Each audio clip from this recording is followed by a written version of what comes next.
Assalamu alaikum students, welcome to our 7th lecture of Intermediate Macroeconomics course where we will discuss about the life cycle hypothesis given by Modigliani and Ando in 1963, and this is our 5th theory of consumption in this course. इस lecture में हम life cycle hypothesis का जो थोड़ा सा recap है वो हम देखेंगे। फिर हम इसका जो सेंट्रल आइडिया है लाइफ साइकिल हाइपोथेसिस का उसके बारे में स्टडी करेंगे, इसकी जो अजम्पशंस हैं। फिर हम इसकी जो लाइफ साइकिल की स्टेजेस हैं वो हम देखेंगे और उसको डायग्राम के थ्रू भी हम स्टडी करेंगे। फिर हम लाइफ साइकिल जो कंजम्पशन फंक्शन है वो देखेंगे कि वो हम कैसे लिखते हैं। फिर हम शॉर्ट रन और लॉन्ग रन में भी कंजम्पशन फंक्शन को स्टडी करेंगे। फिर हम देखेंगे कि कंजम्पशन, इनकम और वेल्थ का ओवर द लाइफ साइकिल क्या रिलेशनशिप है, एंड एट लास्ट हम इसका जो क्रिटिसिज्म है उसके बारे में भी डिस्कस करेंगे। जो लाइफ साइकिल हाइपोथेसिस है ये हमारी 5th थ्योरी है मैक्रो इकोनॉमिक कंजम्पशन थ्योरीज में से। इससे पहले हम 4 थ्योरीज जो है वो स्टडी कर चुके हैं। इनमें से सबसे पहले जो थ्योरी हमने स्टडी की थी वो एब्सोल्यूट इनकम हाइपोथेसिस थी, जो कि जॉन मिनटके ने 1936 में दी थी, और ये केन्स के साइकोलॉजिकल लॉ के ऊपर बेस करती है। केन्स के साइकोलॉजिकल लॉ के अकॉर्डिंग जब लोगों की इनकम बढ़ती है तो वो अपनी कंजम्पशन भी बढ़ा देते हैं, लेकिन जो कंजम्पशन में इजाफा होता है वो उस प्रपोर्शन से नहीं होता जितना इनकम में होता है, यानी कि कंजम्पशन में इजाफा इनकम में इजाफे से कम होता है। In other words MPC is between 0 and 1। इसके अलावा केन ने कहा था कि भाई जैसे जैसे लोगों की इनकम इंक्रीज़ होती है वैसे वैसे जो APC होता है वो फॉल होता जाता है, और APC जो है वो हमेशा MPC से जो है वो ग्रेटर होता है। इन्हीं आर्गूमेंट्स को टेस्ट करने के लिए कुजनेट्स ने 1946 में एक स्टडी की US इकोनॉमी का लॉन्ग टर्म का डाटा लेकर, और उसने ये फाइंड किया कि जो APC होता है वो over the long period of time constant होता है, और कंजम्पशन और इनकम में जो है वो प्रोपोर्शनल रिलेशनशिप होता है। जब केन्स ने कहा था कि कंजम्पशन और इनकम में नॉन प्रोपोर्शनल रिलेशनशिप है, but according to the Kuznets there is a proportional relationship between the consumption and the income. अब कुजनेट्स और जो केन्स के जो आर्गूमेंट्स हैं इनमें एक जो है वो क्लैश है, या आप कह लें कि इनमें एक जो है वो कॉन्ट्रडिक्शन है। कुजनेट्स ने कहा था कि APC over the long period of time जो है वो कांस्टेंट रहता है, जब केन्स ने कहा था कि APC जो है वो फॉल होता है। तो अब इसी को हम जो है वो कुजनेट्स कंजम्पशन पजल या सिर्फ कंजम्पशन पजल का नाम दे देते हैं। तो इसी पजल को रिजॉल्व करने के लिए आने वाले इकोनॉमिस्ट ने अपनी अपनी जो कंजम्पशन थ्योरी थे वो पेश की। इन इकोनॉमिस्ट में से एक इकोनॉमिस्ट जो है वो जेम्स रोजनबेरी हैं, जिन्होंने 1946 में अपनी एक रिलेटिव इनकम हाइपोथेसिस पेश की। तो रोजनबेरी के अकॉर्डिंग लोग जो हैं वो सिर्फ अपनी करंट इनकम को नहीं देखते कि वो खुद कितना अर्न कर रहे हैं, बल्कि वो ये भी देखते हैं कि उनकी इनकम उसकी सोसाइटी के मुकाबले में कितनी है, यानी कि वो अपनी इनकम का कंपैरिजन करते हैं बाकी लोगों की इनकम से। इसके अलावा लोग ये भी देखते हैं कि उनकी जो पास्ट की जो पीक इनकम है वो कितनी रही है। इस तरह रोजनबेरी के अकॉर्डिंग जो APC होता है वो अक्रॉस द इकोनॉमी जो है वो स्टेबल होता है। फिर इसके बाद फ्रेडमैन की थ्योरी आई 1957 में। तो फ्रेडमैन के अकॉर्डिंग जो कंजम्पशन है वो ना सिर्फ हमारी करंट इनकम के ऊपर डिपेंड करती है, बल्कि हमारी long term expected future income के ऊपर भी डिपेंड करती है, जिसको फ्रेडमैन ने जो है वो परमानेंट इनकम का नाम दिया है। इसके अलावा फ्रेडमैन के अकॉर्डिंग जो शॉर्ट टर्म ट्रांजिटरी चेंजेस हैं इनकम में वो हमारी कंजम्पशन को इतना ज़्यादा इफेक्ट नहीं करती, क्योंकि हम उसका ज़्यादातर पार्ट जो है वो सेव कर लेते हैं और कंजम्पशन में इजाफा बहुत कम करते हैं। इसलिए शॉर्ट रन में जो APC होता है वो फॉल हो जाता है। लेकिन लॉन्ग रन में जब हमारी इनकम में परमानेंट इजाफा होता है तो लोग क्या करते हैं कि लोग अपनी कंजम्पशन को परमानेंट इनकम के ऊपर ही बेस करते हैं और अपनी कंजम्पशन को परमानेंटली या अपने लिविंग स्टैंडर्ड को परमानेंटली जो है वो बढ़ा देते हैं, जिससे लॉन्ग रन में APC जो है वो फिर जो है वो स्टेबल हो जाता है। तो लिहाजा ये कुजनेट्स की फाइंडिंग के बिल्कुल अकॉर्डिंग है। इसके बाद हम जो थ्योरी स्टडी करने जा रहे हैं वो है लाइफ साइकिल हाइपोथेसिस, जो कि मोडिग्लानी और एंडो ने 1963 में पेश की थी। तो जो लाइफ साइकिल हाइपोथेसिस है ये post Keynesian theories of consumption में से एक थ्योरी है, जो कि फ्रैंको मोडिग्लानी, अल्बर्ट एंडो और ब्लमबर्ग ने 1963 में पेश की अपने एक पेपर में the life cycle hypothesis of saving aggregate implication and test, जो कि अमेरिकन इकोनॉमिक रिव्यू में 1963 में ये पब्लिश किया गया। तो इस थ्योरी के अकॉर्डिंग जो कंजम्पशन है किसी भी टाइम पीरियड में वो सिर्फ करंट इनकम का फंक्शन नहीं होती, बल्कि कंजम्पशन डिपेंड करती है इंडिविजुअल की whole life time expected income पे एक चीज़, और एग्जिस्टिंग स्टॉक ऑफ वेल्थ पे। तो दो चीज़ों पे जो कंजम्पशन है वो डिपेंड करती है। एक तो ये कि इंडिविजुअल अपनी पूरी लाइफ में कितना अर्न करते हैं या कितना अर्न करने को की वो तवक्को रखते हैं। अभी उन्होंने अपनी ये इनकम अर्न नहीं की, बल्कि वो अपनी पूरी लाइफ में कितना अर्न करेंगे इसके ऊपर डिपेंड करता है, और उनका जो एग्जिस्टिंग स्टॉक ऑफ वेल्थ है उसके ऊपर डिपेंड करता है।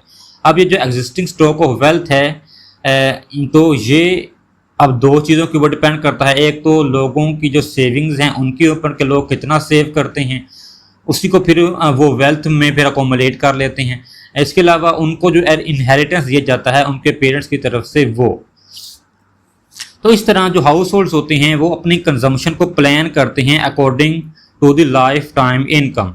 सो लिहाजा जो हाउस होल्ड्स होती हैं वो स्लाइटली इंक्रीजिंग या फिर स्टेबल कंजम्पशन को जो है वो प्रेफर करते हैं ओवर द होल लाइफ।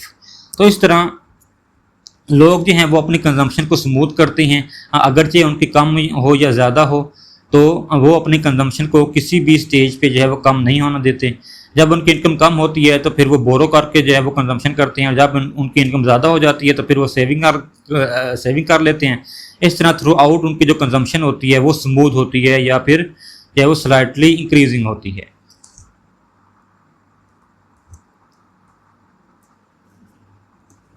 तो लाइफ साइकिल हाइपोथेसिस ने इंडिविजुअल की लाइफ को 3 स्टेजेस में डिवाइड किया है। तो उन स्टेजेस को स्टडी करने से पहले हम कुछ अजम्पशंस जो है स्टडी कर लेते हैं।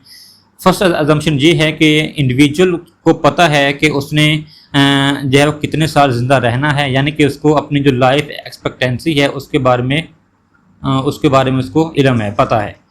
इसके अलावा इंडिविजुअल जो हैं वो अपनी कंजम्पशन को प्लान करते हैं for the life time income. वो ऐसा बिल्कुल नहीं करते कि वो अपनी कंजम्पशन को करंट इनकम के अकॉर्डिंग प्लान करें, बल्कि वो होल लाइफ इनकम के ऊपर अपनी कंजम्पशन को प्लान करते हैं। फिर इसके अलावा जो इंडिविजुअल्स हैं वो स्मूथ कंजम्पशन को प्रेफर करते हैं ओवर देयर होल लाइफ।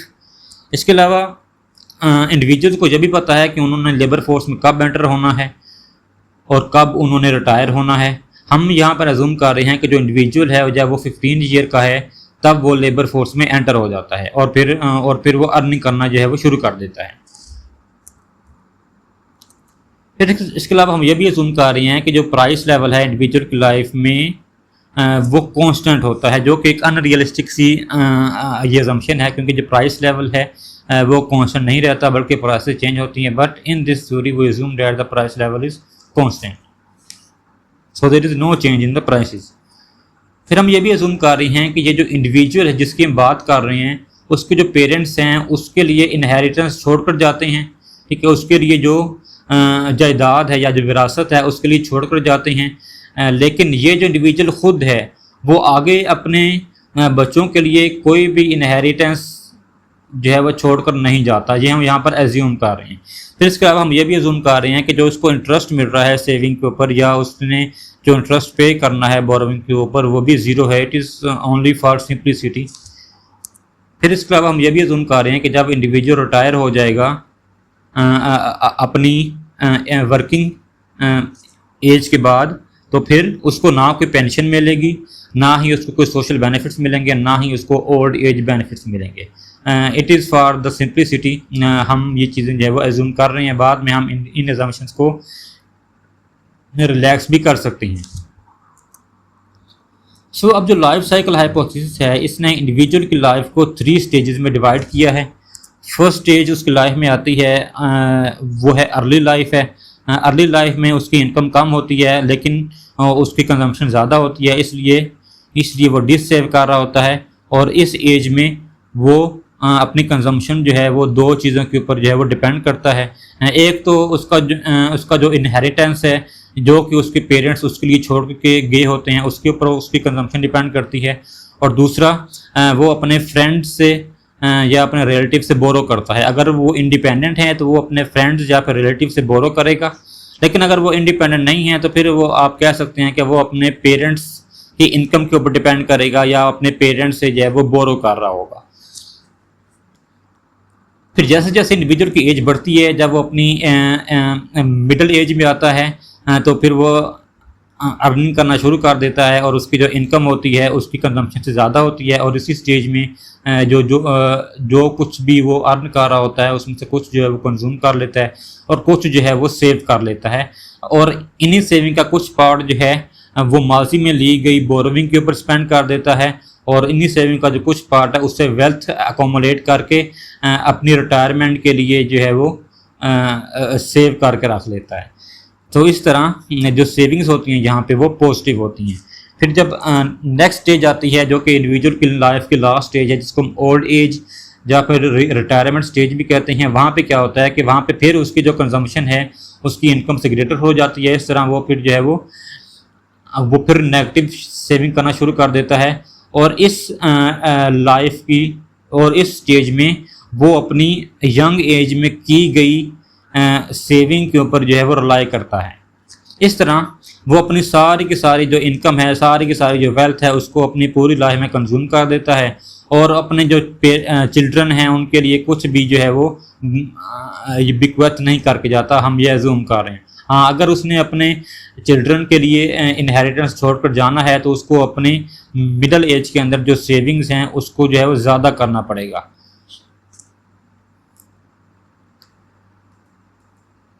सो अब हम इन्हीं स्टेजेस को एक डायग्राम के जरिए देख लेते हैं। यहाँ पर हमारे पास एक इंडिविजुअल है जिसका ये सी कंजम्पशन कर्व है, जो कि आप देख सकती हैं स्लाइटली इंक्रीजिंग है, क्योंकि हमने ये अज्यूम किया कि जो इंडिविजुअल है वो over the life smooth consumption को प्रेफर करता है या फिर स्लाइटली इंक्रीजिंग लिविंग स्टैंडर्ड को प्रेफर करता है। और ये जो वाई डैश कर्व है ये हमारा इनकम कर्व है, जो कि पहले हमारा इंक्रीज़ हो रहा है, उसके बाद इनकम जो है वो फॉल होना शुरू हो जाती है।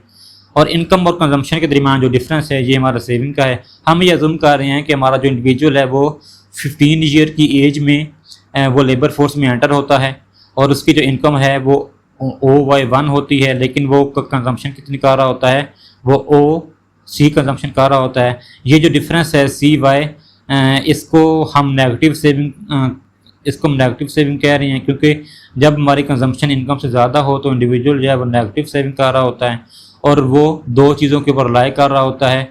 एक तो अपने पेरेंट्स की तरफ से दिए गए इनहेरिटेंस के ऊपर, और दूसरा वो अपने पेरेंट्स से, इंडिविजुअल से, अपने रिलेटिव से या अपने फ्रेंड से जो है वो बोरो करके वो कंज्यूम कर रहा होता है।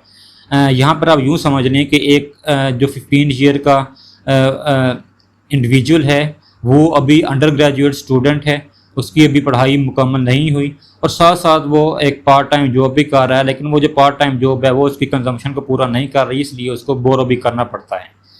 तो जैसे जैसे उसकी एज बढ़ती है तो वैसे वैसे उसकी जो इनकम है वो भी बढ़ना शुरू हो जाती है, और उसकी जो कंजम्पशन है वो भी इंक्रीज़ हो रही है, लेकिन कंजम्पशन और इनकम का जो डिफरेंस है वो ऐसा ऐसा कम हो रहा है। और जब वो 25 ईयर का होता है तो फिर उसकी जो इनकम और जो कंजम्पशन होती है वो आपस में इक्वल हो जाती है, और उसकी जो सेविंग्स होती हैं वो फिर ज़ीरो हो जाती हैं। यहाँ तक इंडिविजुअल की फर्स्ट स्टेज थी, जिसको हम जो है वो अर्ली स्टेज का भी नाम देते हैं, जहाँ पे उसकी जो कंजम्पशन है इनकम के मुकाबले में ज़्यादा होती है, और वो डिससेव कर रहा होता है और अपने फ्रेंड्स या रिलेटिव्स से बोरो करके और इनहेरिटेंस के ऊपर अपनी कंजम्पशन को बेस करता है। फिर जब वो 25 साल का होता है तो फिर वो फुल टाइम जॉब करना शुरू कर देता है, और उसकी इनकम में बहुत तेज़ी से इजाफा होता है। और जब वो 45 साल का होता है तो उसकी इनकम जो है वो पीक पर होती है, और ऐसा ऐसा फिर जैसे उसकी एज बढ़ती है, उसका एक्सपीरियंस बढ़ता है, तो फिर उसकी इनकम जो है वो थोड़ी थोड़ी कम होने लग जाती है, लेकिन अभी भी उसकी जो इनकम है वो उसकी कंजम्पशन से ज़्यादा है। और जब वो 25 ईयर तक होता है तो फिर वो रिटायर हो जाता है इस पॉइंट B तक, और फिर इसकी जो इनकम होती है वो कंजम्पशन के इक्वल हो जाती है, और जो सेविंग्स होती हैं B पॉइंट के ऊपर वो ज़ीरो हो जाती हैं।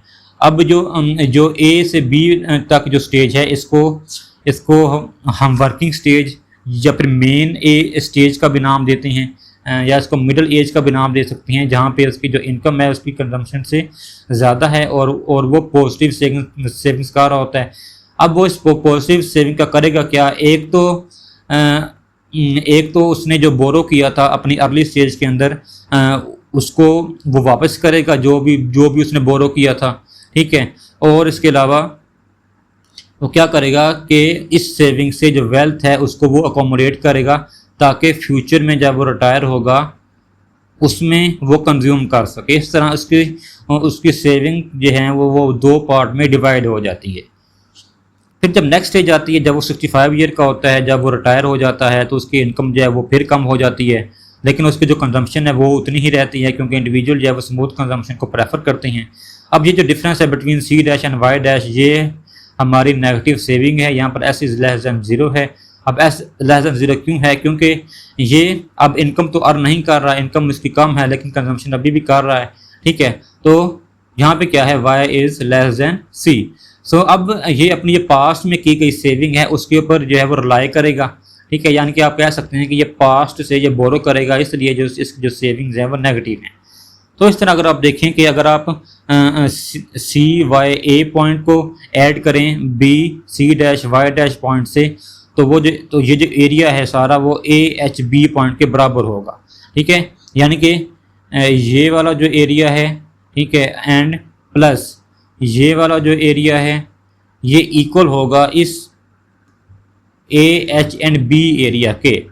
यानी कि जितनी वो डिस सेविंग करेगा उतनी ही वो सेविंग करेगा, यानी कि अपनी पूरी लाइफ में जो कुछ भी अर्न करेगा, जो कुछ भी वेल्थ जमा करेगा, उसको सारी की सारी जो है वो कंज्यूम कर देगा और आगे अपने चिल्ड्रन के लिए कोई भी इनहेरिटेंस जो है वो छोड़कर नहीं जाएगा।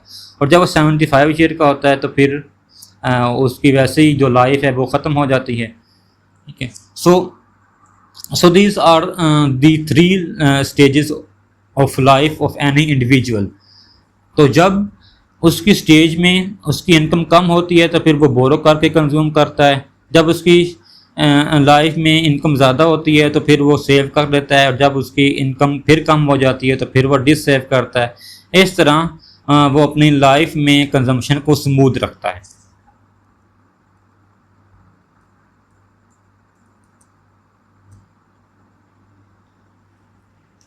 So these are all the readings. You can read these from these slides. I will share these slides and paste the link in the description.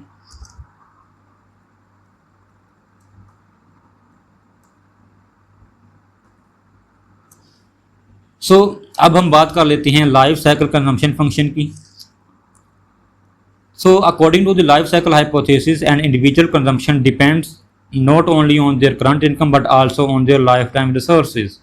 Life cycle hypothesis के अकॉर्डिंग जो कंजम्पशन है वो सिर्फ करंट इनकम के ऊपर ही depend नहीं करती, बल्कि इंडिविजुअल की जो लाइफ टाइम रिसोर्सेज हैं उसके ऊपर डिपेंड करती है। अब ये जो लाइफ टाइम रिसोर्सेज हैं ये क्या हैं? जो लाइफ टाइम रिसोर्सेज हैं इसको हम दो पार्ट्स में डिवाइड कर सकते हैं। एक उसकी वेल्थ है जो कि वो सेविंग से अकोमोडेट करता है या जो उसको इनहेरिटेंस में या फिर उसको विरासत में मिलती है, और दूसरा जो अपनी पूरी लाइफ में वो अपनी लेबर सर्विसेज प्रोवाइड करके इनकम अर्न कर रहा है, जिसको हम RY का नाम दे रहे हैं। यहाँ पर जो R है ये हमारी रिमेनिंग वर्किंग ईयर्स हैं, और जो Y है ये एवरेज एनुअल इनकम है। मसलन आज अगर इंडिविजुअल जो है ना, अगर वो 30 साल का है और अगर वह एज्यूम कर रहा है कि उसने 60 साल तक जो है वो काम करना है, तो उसकी जो रिमेनिंग जो वर्किंग ईयर हैं वो फिर जो है वो 30 हो जाएंगे। और अगर हर साल उसकी एवरेज एनुअल इनकम अगर 1000 है, ठीक है, तो 1000 को अगर हम 30 से मल्टीप्लाई करेंगे तो 30,000 वो अपनी लाइफ टाइम में अपनी लेबर सर्विसेज प्रोवाइड करके अर्न कर रहा होगा। जबकि उसकी जो वेल्थ है वो अलग है, वो सेविंग से अपनी वेल्थ को भी जमा करेगा। तो इन दो चीज़ों के ऊपर जो है वो उसकी जो कंजम्पशन है वो डिपेंड करती है। इसके अलावा अब ये जो लाइफ टाइम रिसोर्सेज हैं इनको वो इक्वली अपने जो रिमेनिंग लाइफ है ना उसमें डिस्ट्रीब्यूट कर देगा, जिसको हम T का नाम दे रहे हैं। T का मतलब है उसकी जो रिमेनिंग लाइफ है। मसलन आज अगर इंडिविजुअल 30 साल का है और अगर वो एक्सपेक्ट कर रहा है कि उसने जो है वो 75 ईयर तक जिंदा रहना है, क्योंकि हम ये जूम कर रहे हैं कि इंडिविजुअल को अपनी लाइफ एक्सपेक्टेंसी का पता है, तो अब पीछे जो 45 ईयर्स जो बच गए हैं, जहाँ पे जो T होगा ये हमारा फिर 45 होगा, और वो अपने इस 30,000 इनकम को प्लस इस अपनी वेल्थ को इन 45 ईयर्स में बराबर तकसीम कर देगा। क्योंकि हम ये अज्यूम कर रहे हैं कि इंडिविजुअल अपनी पूरी लाइफ में जो है वो स्मूथ कंजम्पशन चाहता है, इसलिए वो हर साल जो है वो सेम अमाउंट में कंज्यूम करेगा ताकि उसकी कंजम्पशन जो है वो स्टेबल रहे। तो लिहाजा हम अपना जो कंजम्पशन फंक्शन है वो इस तरह लिख सकते हैं कि C is equal to W plus RY divided by T। W उसकी वेल्थ है, RY उसकी लाइफ टाइम इनकम है जो कि वो लेबर सर्विसेज से अर्न कर रहा है, और इन रिसोर्सेज को W प्लस आर वाई को वो T इक्वल ईयर्स में जो है वो डिवाइड कर देगा। सो अब इसी कंजम्पशन फंक्शन को हम इस तरह भी लिख सकते हैं कि C is equal to 1/T into W plus R over T into Y. अगर हम इस ब्रैकेट को ओपन करें तो इसको फिर हम इस तरह लिख सकते हैं कि W/T plus R/T into Y, या फिर इसको हम इस तरह भी लिख सकते हैं कि 1/T into W plus R/T into Y. तो लिहाजा हम हमारा जो कंजम्पशन फंक्शन है वो C is equal to 1/T into Y plus R/T into Y होगा। यहाँ पर जो T है ये हमारी रिमेनिंग लाइफ ईयर्स है। जैसा कि यहाँ पर मैंने बताया कि अगर वो 30 साल का है और उसने 75 ईयर तक ज़िंदा रहना है तो उसकी जो रिमेनिंग लाइफ ईयर्स हैं वो 45 ईयर्स हैं। वाई उसकी एनुअल लेबर इनकम है जो कि वो अपनी लेबर सर्विसेज प्रोवाइड करके अर्न कर रहा है। आर उसकी रिमेनिंग वर्किंग ईयर्स हैं, जबकि जो आर वाई है ये उसकी लाइफ टाइम लेबर इनकम है, सी उसकी कंजम्पशन है, और आर ओ टी जो है ये कांस्टेंट प्रपोर्शन है लाइफ टाइम इनकम का जो कि वो कंज्यूम कर रहा है पर पीरियड में। सो सपोज डेट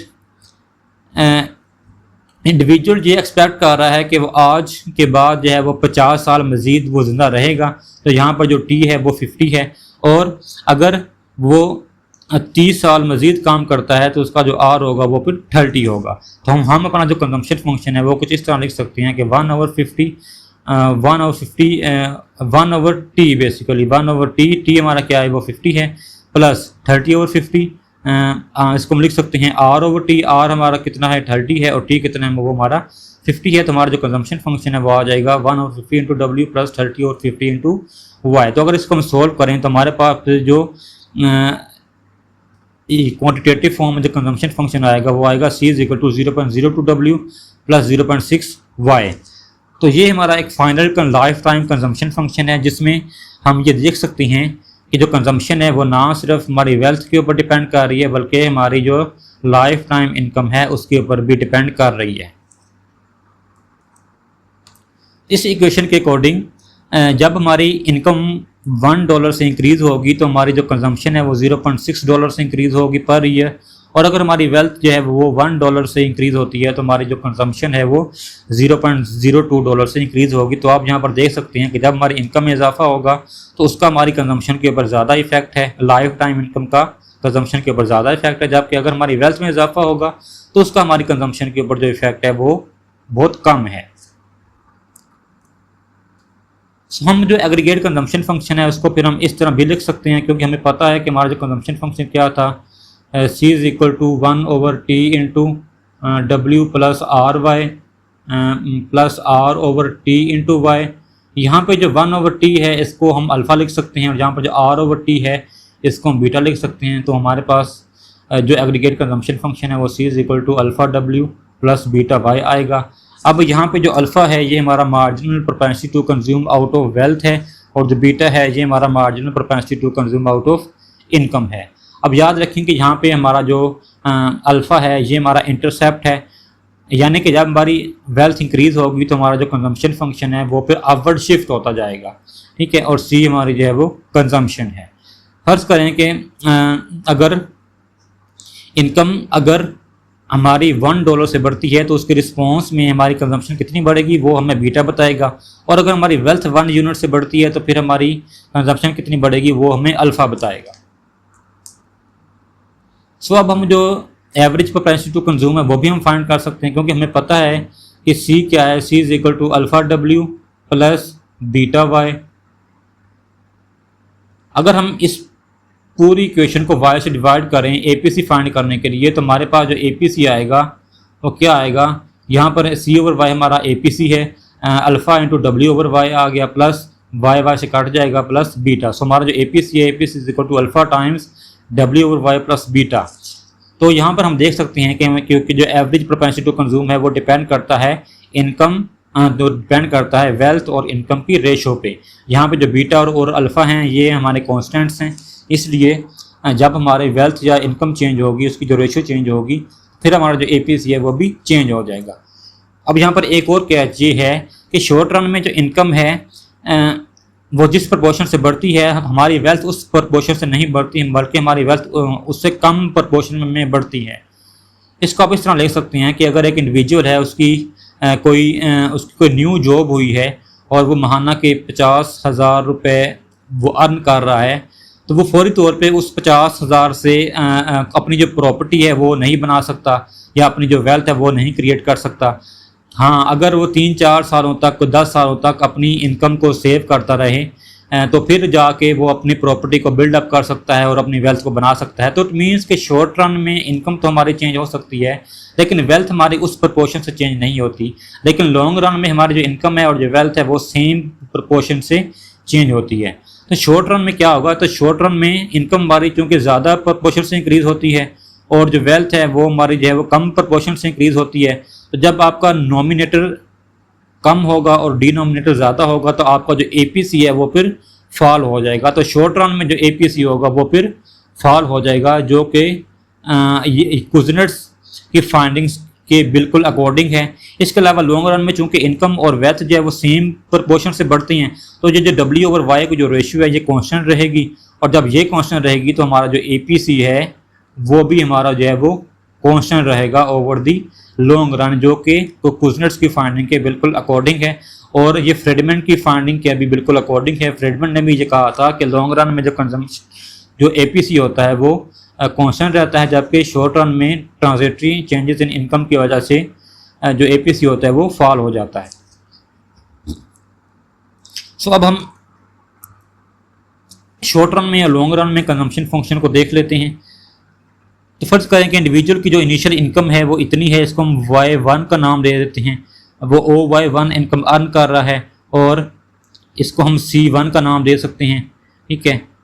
तो यहाँ पर क्या है, C1 पॉइंट के ऊपर जो लॉन्ग रन कंजम्पशन और जो शॉर्ट रन कंजम्पशन है वो इक्वल हैं, और जब उसकी इनकम बढ़ेगी ओवर द टाइम तो क्या होगा, वो अपनी इस इनकम से जो है वो सेविंग करेगा।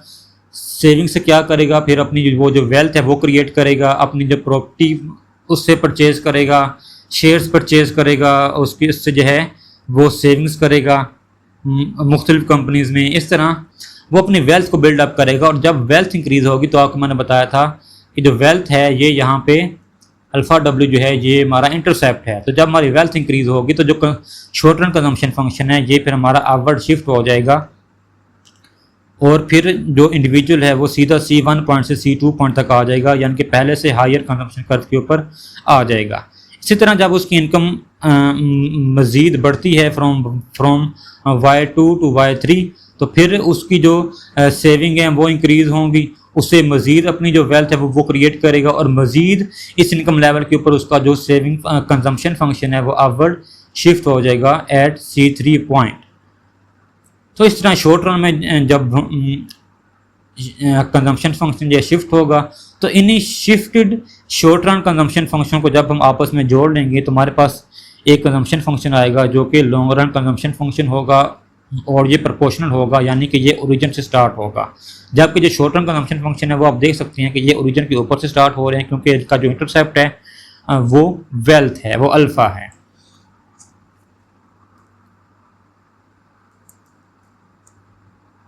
सो अब हम देख लेते हैं कि इनकम, कंजम्पशन और वेल्थ का लाइफ साइकिल में क्या रिलेशन है।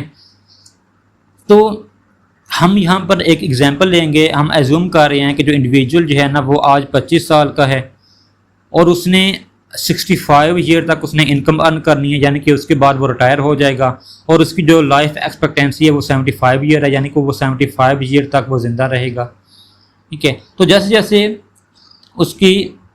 उसकी इनकम बढ़ती जाएगी वैसे वैसे उसी इनकम से वो सेविंग करेगा और अपनी जो वेल्थ है उसको वो अकोमोडेट करेगा। इस तरह जो वेल्थ का जो कर्व है वो फिर इंक्रीज होता जाएगा, और जब वो 65 ईयर का होगा तो उसकी जो इनकम है वो फिर यकदम जो है वो ज़ीरो पर आ जाएगी, ठीक है। और फिर उसकी जो वेल्थ है यहाँ पर जो है वो हाईएस्ट होगी, और जब उसकी इनकम ज़ीरो पर आएगी उसकी वेल्थ अकोमोडेट होना बंद हो जाएगी, और जब मज़ीद उसकी एज बढ़ेगी तो चूँकि उसके बाद उसकी इनकम ज़ीरो है तो उसकी जो फिर वेल्थ है वो फिर ऐसा ऐसा जो है वो फॉल होना शुरू हो जाएगी, और जब वो 75 ईयर का हो जाएगा तो वो अपनी सारी की सारी जो वेल्थ है उसको वो कंज्यूम कर लेगा और अपने चिल्ड्रन के लिए आगे कुछ भी बचा कर नहीं जाएगा। इसके अलावा हम यहाँ पर यह भी देख सकते हैं कि यहाँ पे जो सेविंग्स हैं लाइफ टाइम वो हमारी डिस सेविंग के इक्वल हैं। अब ये हम कैसे प्रूव कर सकते हैं? तो सपोज डैट कि जो इंडिविजुअल की जो रिमेनिंग लाइफ है वो 50 ईयर्स है, यानी कि यहाँ पे जो टी है वो कितना है, टी यहाँ पर है 50 ईयर्स है, और इसकी जो रिमेनिंग वर्किंग ईयर्स हैं वो 40 हैं, क्योंकि 65 माइनस 25 तो आर जो है वो 40 है। और फर्ज करें कि वो जो इंडिविजुअल है वो हर साल 1000 डॉलर आप कह लें, $1000 वो अर्न कर रहा है, तो उसकी जो लाइफ टाइम अर्निंग होंगी वो फिर कितनी होंगी? वो फिर जो है वो 40,000 होंगी, यानी कि वो अपनी पूरी लाइफ में अपनी लेबर सर्विस प्रोवाइड करके $40,000 अर्न कर रहा है इन हिज होल लाइफ। तो चूंकि उसने अपने 40,000 को 50 सालों में इक्वली डिवाइड करना है, तो जब हम 40,000 को 50 से डिवाइड करेंगे तो हमारे पास जो आंसर आएगा वो आएगा 8,000, यानी कि जो इंडिविजुअल है वो हर साल 8,000 रुपया कंज्यूम करेगा। और फिर सेव कितना करेगा? देखिए उसकी एनुअल इनकम कितनी है, एनुअल इनकम उसकी 1,000 है, और एनुअली वो कितना कंज्यूम कर रहा है, सॉरी 800, जहाँ पर आप 800 लिखेंगे, 40,000 डिवाइड बाई 50, तो वो हर साल जो है वो $800 को वो कंज्यूम करेगा। सो अगर उसकी एनुअल इनकम 1,000 है और वो एनुअली $800 कंज्यूम कर रहा है, तो उसकी जो सेविंग्स होंगी, एनुअल सेविंग जो है वो पे 200 होंगी। ठीक है, तो इसकी जो एनुअल सेविंग हैं वो 200 है, और उसने ये कितना और उसने ये कब तक सेव करना है? उसने ये सेव करना है 40 साल तक, क्योंकि 40 साल तक उसकी जो है वो वर्किंग एज है, तो 40 साल तक वो सेव करता जाएगा। तो 200 मल्टीप्लाई बाय 40 अगर हम करेंगे तो हमारे पास जो आंसर आएगा वो 8,000 आएगा, यानी कि उसकी जो टोटल सेविंग्स हैं, लाइफ टाइम सेविंग्स हैं, ऐसा आप कह लें कि ये इसकी लाइफ टाइम सेविंग है वो $8,000 हैं, यानी कि वो अपनी पूरी लाइफ में $8,000 जो है वो सेव कर रहा है। अब हमें ये देखना है कि क्या वो इतना $8,000 जो है क्या वो डिससेव भी कर रहा है। तो इसके लिए हमें देखना पड़ेगा कि रिटायरमेंट के बाद क्या होता है। देखिए रिटायरमेंट के बाद उसकी जो इनकम है वो ज़ीरो हो जाती है उसकी, तो लेकिन उसने कंज्यूम तो करना होता है, वो कंज्यूम तो उसी रेट से करेगा जो जितना वो पहले कर रहा था। तो पहले वो हर साल 800 कंज्यूम कर रहा था, ठीक है, तो अब भी वो हर साल जो है वो 800 कंज्यूम करेगा। तो 800 तो उसकी जो रिमेनिंग लाइफ है अब वो कितनी है? अब उसने 10 साल तक 800 रुपये कंज्यूम करने, $800 कंज्यूम करने हैं। तो 800 डिवाइड मल्टीप्लाई बाई 10, तो हमारे पास आंसर क्या आएगा? 8,000। यानी कि जो उसने सेविंग $8,000 की उसने जो सेविंग की थी अपनी मिडिल एज में, उसी सेविंग को वो अपनी ओल्ड एज में जो है वो कंज्यूम कर देगा। इस तरह यहाँ पर उसकी सेविंग 8,000 थी, अब उसकी जो कंजम्पशन है वो कितनी है? वो 8,000 हो गई। तो इट मीन्स कि जो saving is equal to the dissaving. जितना उसने सेव किया था अपनी लाइफ में, अपनी मिडिल एज में, उतना ही उसने ओल्ड एज में वो कंज्यूम कर दिया है। तो लिहाजा 8,000 माइनस 8,000 इक्वल टू 0। तो उसकी जो नेट वेल्थ है या उसकी जो नेट सेविंग्स हैं फॉर द होल लाइफ वो 0 हैं। तो वो अपनी अगली नस्ल के लिए, अपने चिल्ड्रन के लिए कुछ भी जो है वो बचा कर नहीं जा रहा। हाँ, अगर उसने अपने चिल्ड्रन के लिए कुछ बचा कर जाना है तो उसको क्या करना पड़ेगा कि उसको मिडिल एज में जो है वो ज़्यादा सेविंग करनी पड़ेगी। मिडिल एज में उसको जो सेविंग है वो ज़्यादा करनी पड़ेगी। अब वो सेविंग ज़्यादा कैसे कर सकता है? या तो वो इनकम ज़्यादा अर्न करे, या तो फिर जो कंजम्पशन अपनी जो है वो कम कर दे।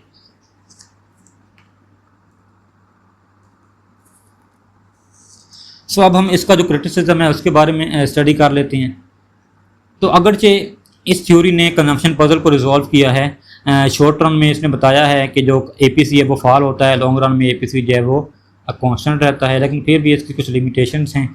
फर्स्ट ये कि इंडिविजुअल जो हैं वो हमेशा अपनी फ्यूचर की इनकम को गैस नहीं कर सकते कि उनकी फ्यूचर की जो लाइफ टाइम इनकम है वो कितनी होगी, क्योंकि इंडिविजुअल जो हैं वो रैशनल नहीं होते। So there is irrationality on the individual side.